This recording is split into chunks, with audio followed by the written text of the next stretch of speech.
Hey everybody, it's Erin Reed from Erin Reed Makes, and today I'm going to show you 5 different techniques to make handmade rainbow cards. Most of these supplies you can use to make these cards are going to be in your stash, including washi tape, inks, glitter paste, printables, and punches.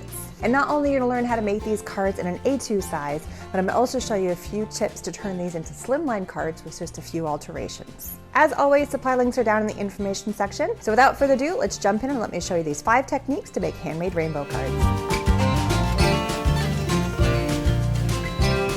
Starting off with a 5 3 3/4 white cardstock. And then I'm going to take all of these pretty rainbow colors. So here I've done the Roy G. Biv. So I start off with the red and just kind of find one place right about there. And then just go ahead and lay it across. So the first line of washi tape actually holds everything down. It keeps it from wiggling around all over the place. So then I go in with the second one, and I do go a little further on either side. I really make sure I don't overlap or have any white space. You might have to kind of wiggle it around, so don't push too hard.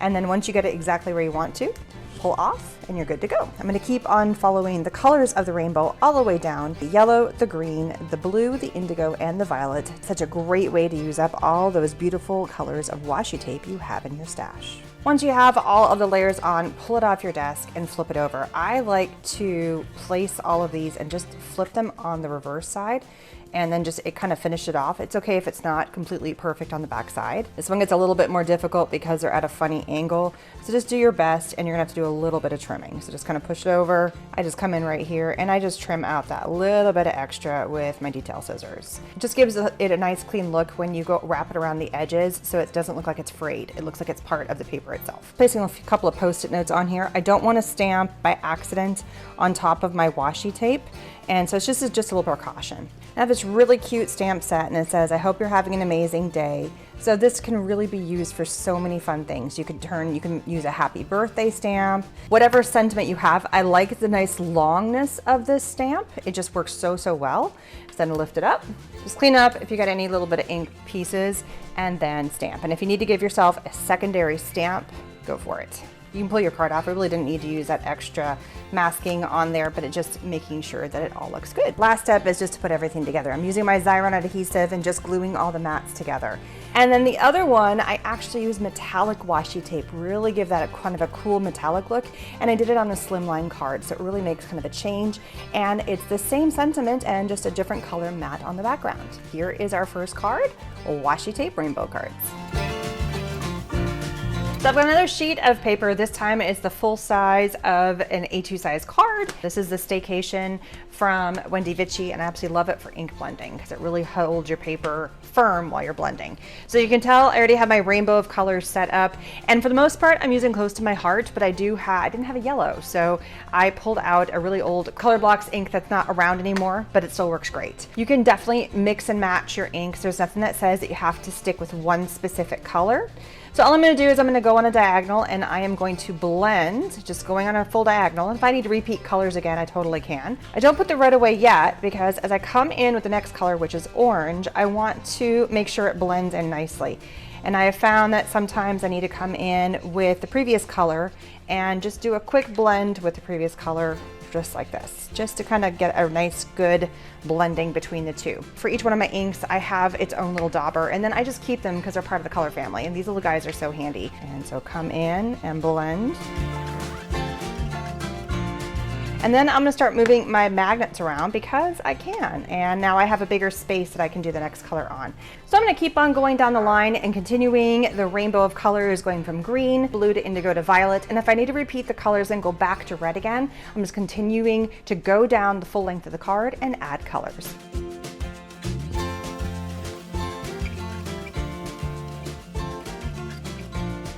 I'm using the word love as a sentiment for this particular card, so I'm going to die cut it in black cardstock. And I'm using my little mini maker because I love using die cuts that are small with my mini maker. And this is also a die that comes from Maker's Movement, which is the same company that makes the mini maker. I am then going to die cut out this really beautiful framed overlay die. It's so gorgeous. It's actually a set of 3, but I'm only using one of them, and this one is from Close to My Heart. So I'm using my bigger die called the Crossover 2, which opens up and folds, and also you can dial up and dial down to get different pressure, which is awesome. So everything should be dry by now. It looks pretty good. So what we're gonna do is we're gonna overlay this piece onto here. And I went with really, really big, bold colors because we're putting this big white piece on there. And so you can really see the background paper show up nicely. So I'm gonna take a little bit of glue and I'm just going to spot hit the glue pieces along here. And it gives me a little more wiggle room, plus I don't need to really cover everything. I need to do the entire perimeter of the card for sure. And then just kind of spot hit a few other spots. So I got glue all over that, place this on the front of the card. Using a wet glue gives you a little wiggle room as to make sure that it fits just perfectly over top. See, I'm a little bit off so I can slide it around, which is nice. And just careful don't smear. You want to keep that front nice and white. We're gonna do the same thing here. Use the glue to glue down the little love. And I use black because it's no other color on here and it would pop. So I'm just gonna place this right here in that little corner. Last step, use my tape runner and attach the front base to my card. The whole thing is an A2 size, there's no mat. It's taking up the entire front panel. Pay no attention to the inky hands. That's what happens when you ink blend. At least that's what happens with me. I also created a slimline version of this card. I did the exact same process. And then this front die cut I did in white, which is also from Close to My Heart. It's a really cool front slimline die cut. And then again, the same little word love in the corner. So this is ink blending with the front die as a peekaboo so you can see the beautiful rainbow colors in the background. Absolutely love these little glitter pastes. They're from a company called Eyes Ink, and you just squeeze and they come right out, and just look how pretty that is. I love it. They have such amazing volume and texture, and they keep their shape. So if I let this dry the way it is, it would keep its volume. All right, let's make a card with them. So I have a sheet of 5 by 3 3/4 sheet of paper, and I have a stencil. So this is just a really pretty stencil from Crafters Workshop. Make sure you mask it down, and that way it just doesn't slide around on you. I went ahead and placed all of my Eyes Ink diamonds, and I have a little bit of a variety of different types. So I start in the corner, make it a diagonal, and just keep on adding more and more color, going all the way around, and go all the way down the line with the colors. Now that I have them on there, just take your little spatula like this and just start kind of going in and adding color. Just smearing it in. It's okay if it goes off the page, no big deal. I'm gonna have a paper towel off to the side just to wipe off a little extra. Now I'm gonna come in with the next color, and I'm just gonna swipe across, wipe off a little extra. There's a ton extra. So if you wanted to do a couple cards and do a swipe on another card, that would really be a smart idea. Go in with the next color and kind of blend the two tones as you're going along. As you're blending the two colors, really give it a good ombre, and then just swipe off the rest. And then go in with the next, and you just continue down the line, just swiping the colors. Again, I probably add way too much, but that's okay. So once you have all the colors, gently pull up, grab a little corner, and just peel back. Look how gorgeous that is.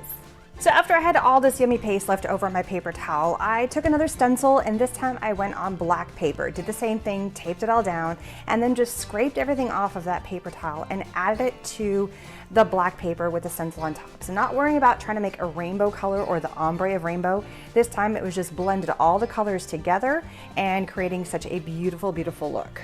And just look at the shine on that. That is so pretty. It is so cool how you can get every little facet. There's lots of little colors in there, the blues, the greens, the purples, the reds, the oranges, all together in one color, and on the black, it looks stunning. So now it's just time to let both of these dry. So now that this is all dry, we're gonna start attaching our card. So I started to go with a black base here. Instead of flipping over and putting impressions onto my beautifully glittered and rainbow background here, look how gorgeous that is, I just placed it onto the backdrop. Instead of using a tape runner or anything, I'm gonna use a little bit of wet glue because I've got raised and lower sections of here. So just to hit a couple little sections with glue, I'm using a super tight dual tip glue pen and just doing a couple little dots here and there. Whatever glue you enjoy and that you love to use would be fantastic. And then I'm gonna place this guy right in the center. And look how gorgeous this is. I also completed the other card with the leftover bits from that was on the paper towel and did a white thanks because it was on a black sheet of paper. And I also created the same card but with a different stencil here in a slimline card. So the stencil I used for the slimline card is actually a 12 by 12 stencil, and I lined it up the same way. Taped it down to my mat, put the stencil on top, and then applied all of the Eyes Ink diamond paste all the way across, the same I did with the A2 size card, line it up going Roy G. Biv, and then spreading it out nice and thin, blending a little bit between each of the colors and then letting it dry. And just look how gorgeous this is. I just love the shimmery colors that are on here. If this particular glitter paste is not to your liking, there are a ton of other brands out there. Some have glitter, some have shimmer, and some are just matte. Even paint would work for this and make a beautiful card. These next set of cards are super simple because they are using one of my printables I have on my website, Erin Reed Makes. This one is called Love Wins, and as you can tell, it is full of rainbows. So the first thing I'm gonna do is I'm gonna cut these up. So once I have them cut up, it's just a matter of placing them on top of mats. So I have one of the cutout pieces. This is a 3x4 cutout. They all can be cut to 3x4. But when you get your printables, you also get the individual PDFs or PNGs, so you can size them to be as large or as small as you want. When you get the file, either you can get the full PDF printable, or you can also get the individual elements. So all I've done is I've placed it on a mat, super, super simple. And I did black to really help the colors pop, and then I just picked a fun background color. So here is the other ones, and sometimes I switched out and I used a background color that wasn't in the printable itself. You can have a ton of fun with printables, and these ones you can get on my site. So I started off with a bunch of cardstock that matched the rainbow pattern paper, and then I took this little heart punch that I've had in my stash for a very long time and just started punching out a ton of hearts. So probably like 4 or 5 on each color. I do find that using a punch is a whole lot easier for this particular one instead of using a die, but whatever you have handy is totally fine. And any shape you want to do would totally rock as well. I then am taking my rainbow paper and matting it onto the pink cardstock and then the white cardstock on top. And then taking my You're a Rare Find stamp from TLC Designs on our Alicorn stamp set as the bottom sentiment. Then I start lining up all the little hearts going along using the Roy G. Biv, so red, orange, yellow, green, blue, and I didn't have any violet because all these papers were all from my stash. So they were just like leftover bits. This is like the trash cardstock that you have in your pile, like I don't want to throw it away. So pink is what I had available, so that's what I went with, and that's why I had it as my back mat. Lined them all up as a rainbow and then picked them up one at a time using my crystal katana, which is that little sticky tool that helps lift it up, perfect for gems, sequins, and then a little bit of wet glue, and then just dabbed and went back and forth. Very ambidextrous on my point for here, going left and right handed. It worked quite well. And then once I got them all laid down, I used the back end of the tool just to make sure that they were all centered. And then last, I placed it onto the back of my A2 size card. I also made this card in slimline form, so it's really cute. You can see it's the exact same design except with green paper in the background and a few extra hearts. You can add a happy birthday, you can add a hello, a smile, a thinking of you, a thank you to the bottom sentiment. Works for so many different card uses. Thank you so much for watching. Please don't forget to like and subscribe and check out these videos that are off here to the side. They are super fun and have a ton more techniques that you are absolutely going to love. All of the supply links are down in the information section. Don't forget to stay safe and just create. Bye everybody.